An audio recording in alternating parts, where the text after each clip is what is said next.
Beshem Hashem, Naseh Venasliach, on est jeudi soir, après la prière d'Arvit, le 14 du mois d'octobre, et le tête du mois de Mar Cheshvan, Chaim Tovim, Shalom. Shiur ce soir, acheté avec un thème, le bitachon, ce qui est demandé. Même dans un moment difficile et compliqué, cours acheté par Déborah Shemla pour son mari, Maël Moshe Ben Tzipora. שנכנס לצבא, כקדוש ברוך הוא בעזרת השם ישמור עליו ואשר יפנה ישכיל ויצליח avec une bonne conscience tranquille, Hashem ברכתו בכל אשר לו. Une grande הצלחה pour vous aussi, בעזרת השם, דבורה שמלה היקרה, ובכל אשר לך וכל הילדים אם ישנם. On pensera à רפואה שלמה de tous les malades d'Israël, ובכללם תמר בת רחל עובדיה aussi, ברנר מימון בן ג'ן חנה בן חמוש, מאיה שלמה בן ג'ואנה, יונה חנן, ניסים בן שמחה סבא, נתן יוסף בן יהודית, שושנה בת מסעודה, ברוך בן רות סופן, לחיה רוחמה אסתר בת רבקה, ינאי בן אסר למחלוף בן שרה, מאיר בן רבקה, פיטוס, שרת עליה בת מרים, ביביאן בת אסתר, מורת אמי, הקדושה והטהורה וכל עם ישראל, ולנשמת ג'ורג' אליהו בן שמחה אליס, וכל הרשימה שלנו. On commence tout de suite notre premier shiur, Bezrat Hashem, veille de vendredi, car ça a été acheté pour vendredi. Et on est déjà vendredi sur donc le bitachon. Alors, qu'est-ce que le bitachon? On appelle ça en français la foi. J'ai déjà fait à peu près 15 cours sur le bitachon, le pachot. Mais on va essayer de donner une autre dimension à ce qu'on appelle le bitachon. Alors, le bitachon, on le traduit comme confiance en Dieu. Il faut avoir du bitachon, il faut être certain d'adhérer à Dieu. On ne sait pas le faire comme je veux. Et la reine, il y a une différence entre toute attente entre la Emouna et le bitachon. On peut tout à fait avoir de la Emouna et en même temps demander des explications. On peut tout à fait avoir de la Emouna et faire une ishtadlut. C'est-à-dire que c'est s'efforcer d'aider Dieu pour ne pas le fatiguer, entre guillemets. Et c'est pas une blague, c'est ce que dit Agmara dans Masechet Ta'anit. Que si Dieu nous a donné un sechel et des éléments autour de nous, c'est pour qu'on fasse les choses nous-mêmes, tout en sachant que c'est lui qui nous permet de le faire. La reine, la émouna, c'est quelque chose de grandiose. Il faut qu'elle soit shlema. Et quand la émouna, elle est shlema, ça devient du bitachon. On peut être un homme, par exemple, qui croyons tout à fait en Dieu, que la Torah est émette, que il y a le Gan Eden, pour ceux qui le méritent, il y a le Gehinam, pour ceux qui le méritent aussi, il y a des punitions, que tout est justice. On le sait. On le sait. On a de la Emouna. On va dire que le bitachon, ce serait de le vivre. C'est une autre dimension.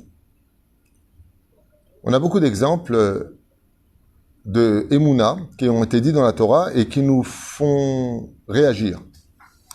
Par exemple, quand Moshe, qui a reçu la Torah du Har Sinaï, parle avec Dieu panim el panim, tape le rocher, Dieu lui dit, mais t'as manqué d'Emouna. Ça veut dire que Moshe, ce qu'il a fait, il savait très bien que Dieu existait. La Emouna ne nous empêche pas donc de faire des erreurs. Prenons notre exemple connu. Vaya aminu b'Hashem ov Moshe avdo. Ça ne nous a pas empêché de faire le veau d'or. Ça veut dire que, ok, on a de la Emouna. On peut même être quelqu'un qui a de la Emouna, mais qui n'est pas shomer Shabbat. Ou quelqu'un qui a de la Emouna, il n'est pas shomer Nigia. Ou quelqu'un qui a même une kippa d'étitit, qui prie shacharit mincha arvit et qui danse avec des femmes à un mariage. Et pourtant, il est ma'amin, Hashem. La Emouna, elle appartient à plusieurs degrés. Le bitachon, c'est l'apogée de la Emouna. C'est-à-dire la cerise sur le gâteau, c'est le bitachon. Le bitachon, je vais raconter une petite histoire pour faire comprendre c'est quoi, puisque c'est le but du sujet. Mazé bitachon. Arrête, une personne qui a de l'Emouna et qui a des problèmes financiers, il va prier à Kadosh Baruch Hu de lui trouver une solution. Et quand vient un donateur pour l'aider à sortir du pétrin, il est content. Parce que il sait qu'il va donner du mérite à ce donateur, et lui se sort du pétrin, et il est conscient que cette personne, c'est Dieu qui lui a envoyé. Il a de la Emouna, Toda Rabba Hashem, Toda Rabba. super content. On nous raconte que le père de Rabbi Eliezer ben Orkanos, qui s'appelait Orkanos donc, était immensément riche.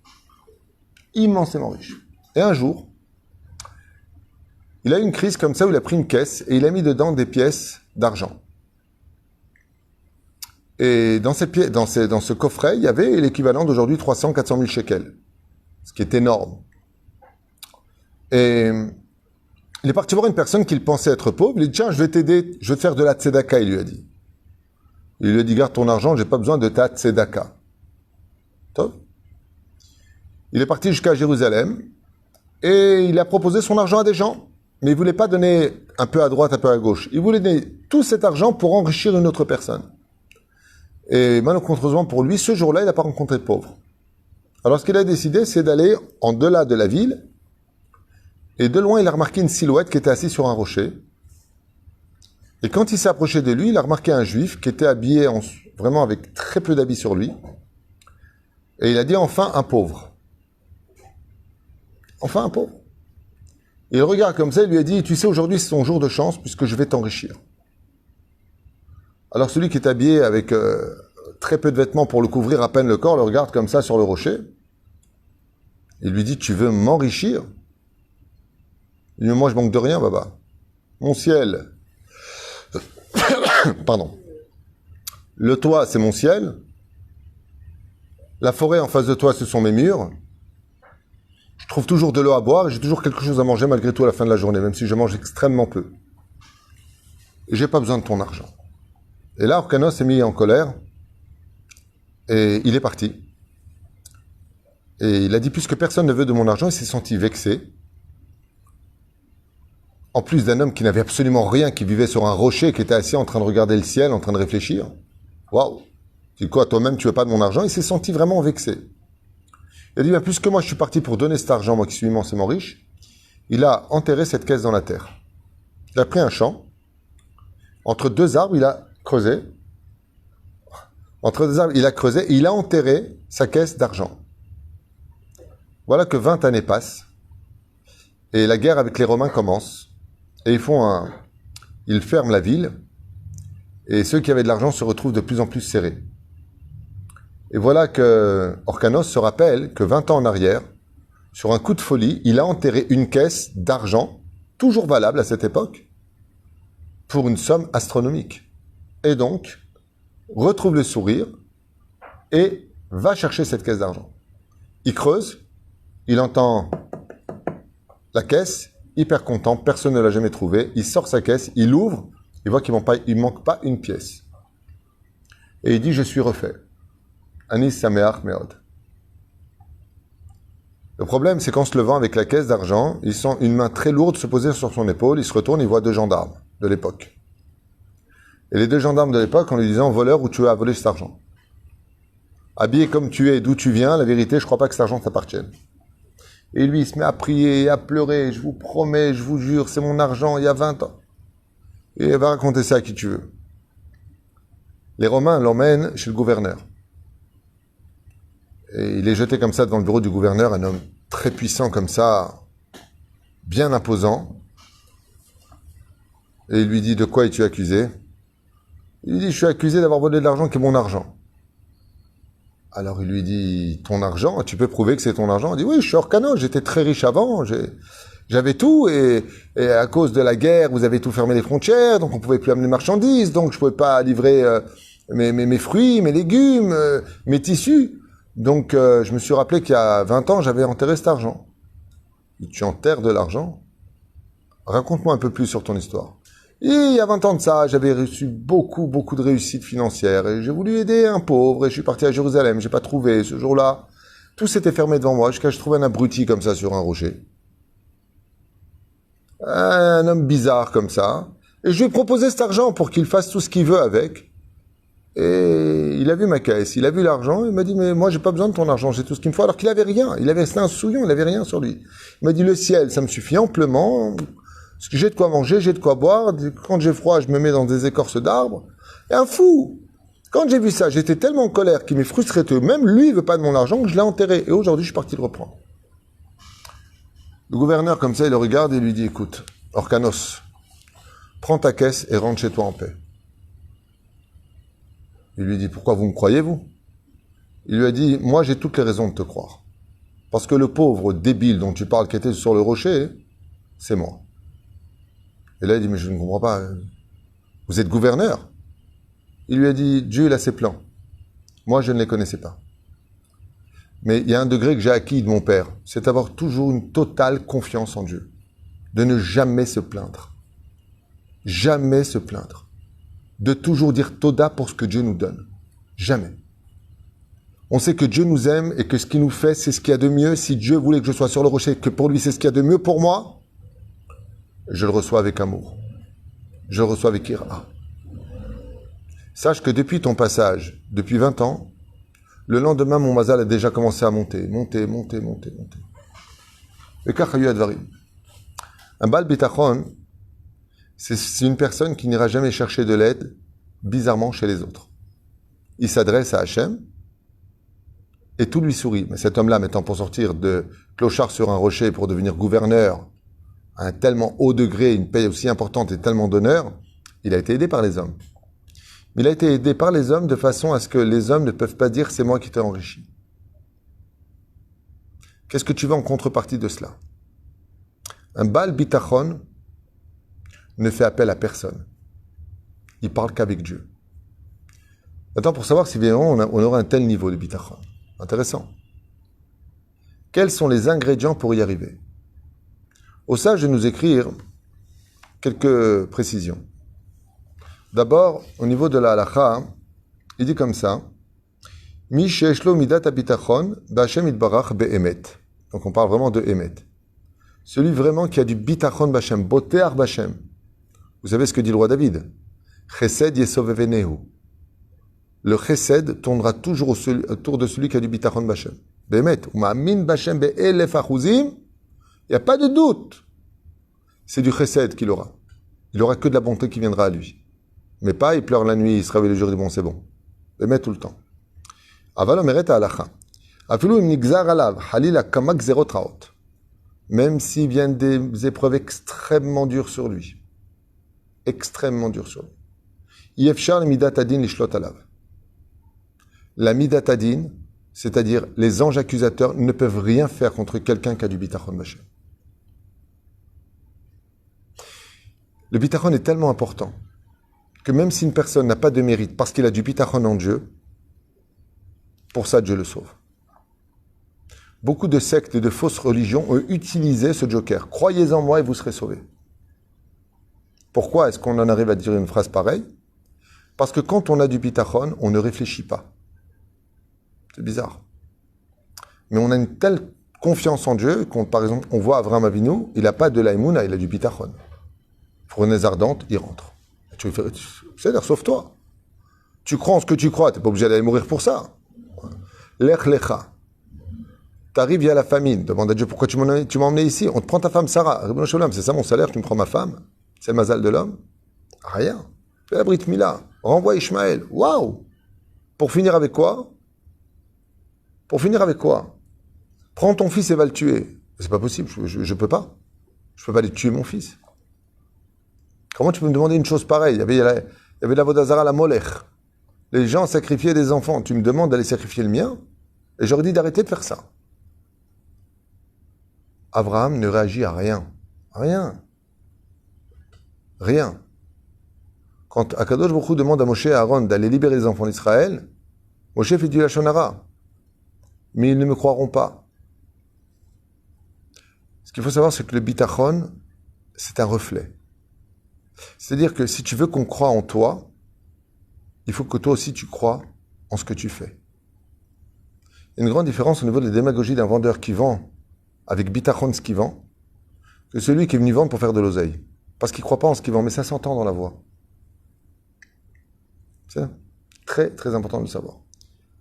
ולכן אין מידת הדין יכול להיות בדוק, ובאמת דבר זה מבואר בפסוק שיר המעלות הבוטחים בשם כהר ציון לא ימות לעולם ישב. Comme ça dit aussi le Teilim. Tout celui qui a bitachon b'Hashem n'a aucune raison de mentir. Tout celui qui a Boter Bachem, qui vraiment a une foi totale en Dieu, n'a aucune raison de voler. Tout celui qui est Boter Bachem n'a aucune raison d'être jaloux de l'autre. Tout celui qui est Boter Bachem n'a jamais besoin de pleurer. Ou Boter Bachem. Alors j'aimerais orienter ce shiur vers 4 dimensions dont la dernière sera la plus longue.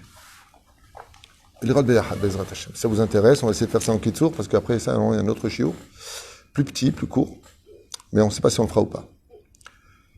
4 éléments sont toujours au-dessus de celui qui a du bitachon. Aleph. Comment on peut savoir si on a du bitachon ou pas? Simcha. Quelqu'un de triste n'a pas de bitachon. C'est impossible. Simcha. Parce que j'ai confiance, on vient, on t'annonce, quelqu'un t'a pris la voiture. Ouh, qu'est-ce que Dieu m'a évité. T'entends 2 heures plus loin qu'il a fait un accident, les freins ont lâché. Il va pas dire, mince, quoi, qui c'est qui m'a pris la voiture, il n'y a pas les caméras. On s'en fout. Je parle de celui qui a du bitachon, il est intouchable.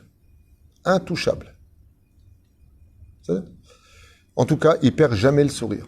C'est le degré du bitachon. Par contre, Abba, l'Emouna, il peut pleurer. Hein. Pleurer. Pourquoi tu m'as fait ça, Dieu? Il parle avec Dieu, je crois en lui, puisque je parle avec lui. Un bal bitachon, il va jamais dire pourquoi. On va expliquer ça dans le 4e degré. Donc, simcha, tout le monde a compris. Mitzvah, gdola, liot, besimcha. On peut remplacer le mot simcha par le synonyme de mitzvah, gdola, liot, bitachon, tamid. Ça revient au même. Deuxième chose, ira. Comment tu oses remettre ton créateur en question sur une chose où tout lui appartient sur terre? Tu es content? Tu es conscient que tu es une créature. Un bal bitachon, c'est une créature. Alors, il a confiance. L'élève Alpha Dalim, l'exemple n'est pas très joli, je m'en excuse, mais on dit que le meilleur ami de l'homme au niveau des animaux, c'est le chien. Quand tu dis à ton chien monte dans le coffre, il va pas dire pourquoi je rentre dans le coffre, il y a de la place devant. Il a confiance en toi, tu es son maître. Le chien sait, quand il a un maître, que lui, c'est un chien. Il sait qu'il est animal. Donc on vit bien avec son maître. Quand on a du bitachon, on sait qu'on est une créature et qu'on a un maître qui s'appelle Dieu. C'est quelqu'un de soumis à Dieu, comme on pourrait dire le chien serait soumis à son maître. Assis, couché, papate, allez bye, ou sa mère. Vous avez remarqué que le chien, quand il voit son maître, il bat de la queue, comme un fou. Il aime son maître. 3e degré, ahaba. Donc il a déjà 3 éléments qui sont béton armé, le bal bitachon. Il a toujours la joie. Il a une crainte du ciel incommensurable. On a vu qu'il n'a pas besoin des midot raot pour vivre. Et il a un amour pour Dieu qui va au-dessus de tout. C'est mode. Il a un 4e élément. Shtika. Et là, j'aimerais prendre un peu de temps avec vous. Mazotomeret shtika. Si on observe bien la Torah, on a vu que tous ceux qui ont parlé ont été punis et tous ceux qui se sont tués ont été récompensés. Après la faute originelle, Dieu dit à Adam, pourquoi tu te caches? Et parce que je suis nu, donc j'ai de l'arbre. Donc tu as mangé de l'arbre interdit. Et qu'est-ce qu'il dit? Oui, mais c'est la femme que tu m'as donnée qui discute. Tu stockes, t'as dit qu'un khatati, c'est où? Il n'y a pas de mais, oui, mais tu comprends. Khatati, t'as fauté, c'est pas... Il y a tchouva. Prenons un 2e cas d'une personne qui a une fois de plus fauté. Il va même énerver Hachem. On est dans le paracha de Va'era, livre de Shemot, 2e paracha du livre. Moshe Rabbeinu vient et dit à Dieu, Lama areota la'amazé. Lama.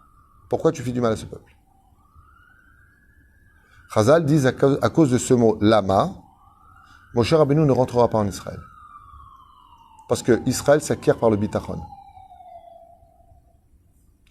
Israël donne de la émouna, mais il faut que toi tu travailles ton bitachon ici. Il faut avoir le bitachon b'Hashem mamash. Parce qu'ici il y a Dieu lui-même. C'est non. En dehors d'Israël, il y a le kavod d'Hashem. Hachem est malek kol aretz kevodo. Le kavod. Ici, il y a Dieu lui-même, Goufa. C'est ça. Mais la reine, c'est ce qu'on voit. Moshe Rabbeinu, une fois de plus, qui parle panim el panim Hachem, quand il est au Har Sinaï, il demande à Hachem de lui montrer tous les tzadikim qu'il y aura pendant toutes les générations. Et qu'est-ce qu'il voit? Rabbi Akiva. C'est ça? Rabbi Akiva. C'est au cimetière ce soir. C'est au cimetière ce soir. Il voit Rabbi Akiva qui enseigne 3000 halachot sur les couronnes qui se trouvent sur le lettre de Sefer Torah. Et Rabbi Akiva explique des choses tellement profondes que Moshe Rabbeinu dit à Dieu, mais je comprends rien ce qu'il raconte. Je comprends pas ce qu'il dit. Dieu lui répond pas. Rabbi Akiva finit en disant, et tout ce que je vous ai enseigné, c'est de Moshe Be'ar Sinaï. Bon, on peut comprendre que Moshe n'était pas encore arrivé à ce stade d'explication des halachot, des couronnes qui sont sur le Sefer Torah. Il les apprendra plus tard. Mais Moshe va dire quelque chose à Dieu, bizarre. Il dit, pourquoi, une fois de plus, lama, tu as donné la Torah par moi, tu aurais dû la donner par lui. Lama natata et Torah yadi, aïta srata Torah yado. La Torah, tu aurais dû la donner par lui. Et comme la parole du tzaddik est créatrice, effectivement, Rabbi Akiva est le père de la Torah orale. La Torah orale, c'est Rabbi Akiva. Le socle de la Torah orale, ça va être Rabbi Akiva. La Torah écrite, c'est Moshe Rabbeinu. C'est pour ça qu'il dit, pourquoi tu... Elle a dit. C'est ça, lui donnera la Torah orale, toi tu... C'est là. Éphémère. Mais ce qu'il y a de très bizarre, c'est la fin de l'histoire. Moshe, il dit, montre-moi la fin de ce tzaddik, de Rabbi Akiva. Et là, il voit une image affreuse, atroce. Il voit que Rabbi Akiva est attaché et se fait déchirer la peau avec des râteaux de fer. C'est horrible. On le dépece, quoi. On lui arrache la peau à vif. Et là, Moshe Rabbeinu, il dit à Hachem, quoi? Zé Torato ve zé Sraro? Quoi? Ça, c'est ça la Torah qui lui l'a enseigné, qui était comme moi. Il dit, Moshe Rabbeinu, Rabbi Akiva. Et c'est là son salaire. Et là, Kadosh Baruch Hu, une fois de plus, il intervient. Et qu'est-ce qu'il lui dit? Shtok! Shtok! Waouh! Tais-toi! Kikar halab marchavai. Car ainsi est monté devant moi, devant ma pensée à moi. Qu'est-ce que ça veut dire le mot shtok? Kadosh Baruch Hu, il dit à Moshe Rabbeinu, Maïma bitachon. Qu'est-ce que tu as besoin de vouloir tout comprendre? Qu'est-ce qui n'allait pas d'après vous? Deux choses. La première, c'est que ce Midrash vient nous dire Darsheni. Pourquoi Dieu lui a pas montré sa place au Gan Eden? Bah, montre-moi sa fin. Je vais te montrer, regarde le Gan Eden que je vais préparer. Pourquoi tu lui montres une fin horrible? Pour moi, c'est la confiance. C'est un peu le but qu'on... Ouais, enfin, mais ça va plus loin que là. C'est que Rabbi Akiva avait dit toute sa vie, j'ai pu te prouver que je t'aimais de tout mon cœur, de tous mes moyens, et pas de tout mon corps. Il a prié à Hachem de mourir d'un Kiddush Hachem. Il n'y a pas une chose plus grande au monde que de mourir d'un Kiddush Hachem. Il lui dit, tu veux savoir le salaire de cet homme-là? Regarde! Et on voit Rabbi Akiva sourire et dire, Shema Israël Hachem et le Kudun Hachem Echad, et rendre son âme. Et Moshe Rabbeinu, il voit ça. Il dit, mais quoi, c'est ça son salaire? Il dit, mais t'as pas compris. Celui qui a du bitachon dans ce monde, il veut pas un monde de bisounours. Il veut mourir d'un Kiddush Hachem. Son salaire à Rabbi Akiva de tout ce qu'il a fait, c'est qu'il mourra d'un Kiddush Hachem. Shtok! Kikar ala b'marchavai. Ma pensée, c'est pas ta pensée. Et donc, qu'est-ce que vient nous dire Hachem? Le bitachon, c'est quand on voit des choses terribles qui nous arrivent ou des événements difficiles. Shtok. Le bal bitachon, c'est celui qui sait se taire face à la douleur. Ou shotek. D'un côté, il sait que c'est pour le bien. Il sait que quand on perd quelqu'un, c'est une réincarnation, qu'elle a fini son travail, que maintenant le Gan Eden, que merci d'abord de nous l'avoir donné. On est humain, on a un cœur, on est humain. Alors Dieu, il te dit, ok, je te demande pas de danser, mais je te demande pas de te plaindre. Je toque. C'est ce qui s'est passé pour Aaron. Aaron a deux fils. Aaron a deux fils et il meurt. Ils ne meurent pas parce qu'ils sont partis draguer des meufs. Ils meurent parce qu'ils ont voulu se faire un sacrifice à Dieu. De là, on apprend que le micro-ondes existait à cette époque, parce qu'ils ont été brûlés de l'intérieur sans brûler de l'extérieur. Ils ont été cuits. Les pauvres. Vaïdom Aaron. Il s'est tué, Aaron. Il s'est tué, Aaron. Pourquoi il s'est tué? Pourquoi la Torah a besoin de nous dire il s'est tué? Crie. T'as 3 jours pour pleurer. Alors crie, vas-y. Parce qu'il avait du bitachon. Aaron, il a le vaudor. C'est pas que Moshe n'a pas de bitachon, c'est que Moshe est monté à un tel degré de bitachon qu'il a dépassé un bitachon qui nous dépasse nous tous. Il est dans un bitachon à Elion, chose que nous on ne peut pas connaître. On n'est pas monté 40 jours, 40 nuits par là avec Dieu, nous. Mon cher Rabbeinu, on n'a pas des leçons de morale à lui donner, du bitachon ou de l'aïmouna. C'est lui qui peut nous donner des leçons. Mais il est arrivé à un degré de Ar-Enya et Kevodecha. Mon cher Rabbeinu, il n'est pas devant Dieu, il est derrière Dieu. Il veut comprendre le raisonnement de Dieu, pas pour avoir plus de confiance, pour mieux comprendre Dieu et l'expliquer sur terre. Mais les pensées de Dieu sont impénétrables, c'est ce qu'ils disent même les autres. Et la reine, shtika, ça veut dire ma'nien. Un bal bitachon, on lui annonce une mauvaise nouvelle, chas v'shalom, il va ni réagir ni pas réagir.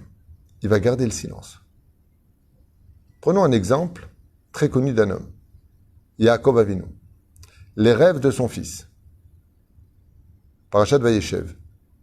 Son fils rêve que le soleil et la lune, ainsi que les 11 étoiles, se prosternent devant lui. Les frères annoncent à leur père, papa, il a dit que tu vas te prononcer. Toi, le père, tu vas te prosterner devant ton fils. Qu'est-ce qui a marqué? Yaakov, Shamar et Adavar. Les frères l'ont haï. Et Yaakov, Shamar et Adavar. Il n'a pas parlé. Shamar, il a gardé sa bouche. Rashi dit, il attend quand est-ce que ça va se réaliser. Il va attendre. Un bal bitachon, c'est celui qui, au lieu de s'énerver parce que ça ne se passe pas comme il le veut, c'est celui qui est capable de se taire et d'attendre. Il est passé du degré d'Emouna à bitachon. Non seulement bal bitachon n'a aucune mauvaise midote, pas besoin d'être jaloux, pas besoin de parler de qui que ce soit, parce qu'il a du bitachon b'Hashem. Bal bitachon n'a besoin de personne. Il sait que Dieu est là, il lui enverra ce qu'il faut, quand il faut, comme il faut. Il sait qu'il faut avoir de l'aïrat shamaim. Il faut avoir de l'amour pour Dieu. Il faut avoir toujours le sourire. Et surtout, une grande shtika à l'intérieur de nous. Si on a ces éléments-là, c'est qu'on est bal bitachon. Baruch Adonai l'olam amen.